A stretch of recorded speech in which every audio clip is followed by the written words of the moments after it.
Not to be outdone by the bullies in Russia and China, Iran stirring up trouble.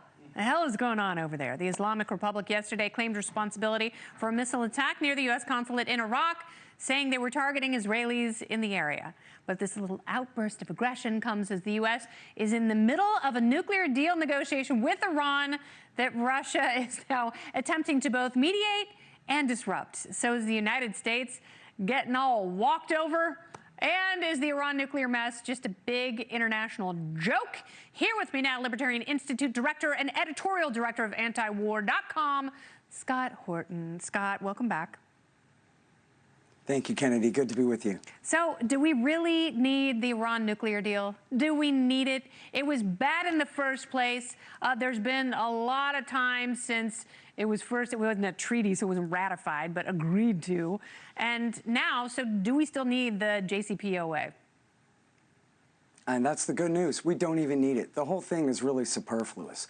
I mean, Obama was really trying to do the right thing by putting the fake alleged issue of Iran's nuclear weapons program to bed, essentially by doubling the inspections regime that they already had. Iran has been a member of the Non-Proliferation Treaty all along, and they have a safeguards agreement with the IAEA. They've been verified all along, Kennedy, to not have diverted their enriched uranium to military purposes.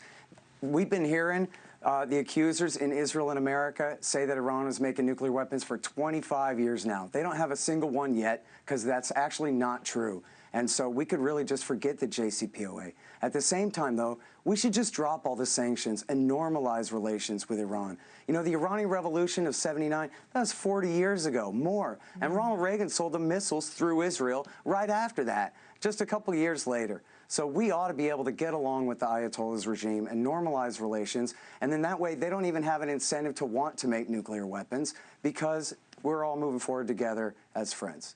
Yeah, but they're not friends with the Saudis. So, you know, their claim is we need this. In order to be dominant in our part of the world, we need a nuclear weapon. So it's one thing to say, yes, it would be great to have... But the thing is...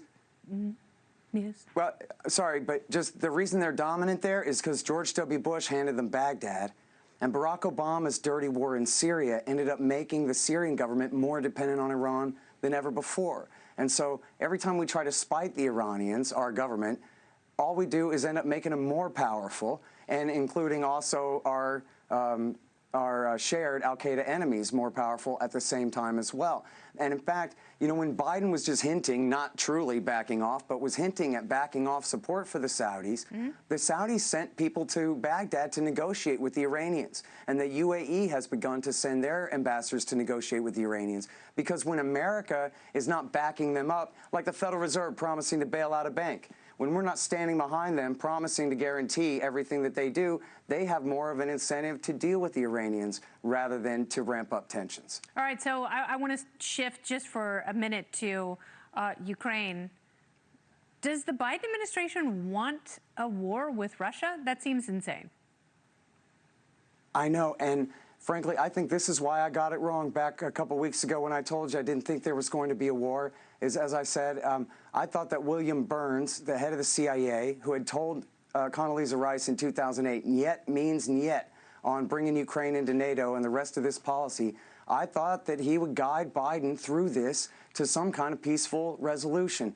But I should have been more cynical. And now that I've gone back, Kennedy, you can find articles in the Washington Post, especially David Ignatius, but there's a few of them, 4 or 5 of them, New York Times, Foreign Affairs Journal, Yahoo News, and so many others, where these Democrats are openly saying, we want to give them another Afghanistan like we did under Ronald Reagan in the 1980s. As Hillary Clinton said on MSNBC, yeah, there were some unintended consequences from that, you know, like the 30-year terror war, 2 million dead, and all of the consequences, 10 trillion spent, and the whole terror war era as the unintended consequences of the 80s. But yeah, that's what we want to do. We want to do that again in Ukraine. These people want to prolong the war, Kennedy, as they put it, just like back in the old days, to bleed Russia.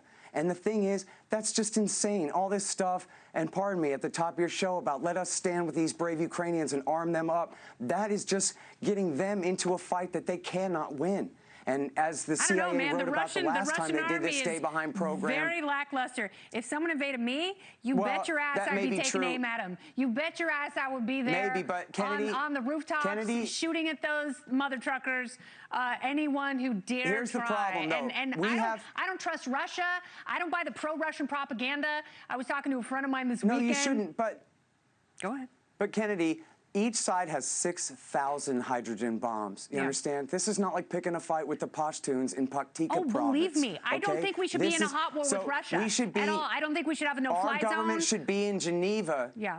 Our government, Anthony Blinken, our Secretary of State, should be in Geneva right now with Sergei Lavrov, hammering out some kind of peaceful resolution to this crisis. All this brinksmanship and tough guy talk and sending in more arms, it feels great. But you know what? 20 years ago, they did the same kind of pressure campaign to get us into war with Iraq on the pretext that they were preempting an attack by Saddam and Osama against us. We cannot let this kind of war fever take us over. You know what? I Blinken agree with should you. be on a plane to Geneva or he should resign. This is the kind of thing that could go on for another 20 or 30 years.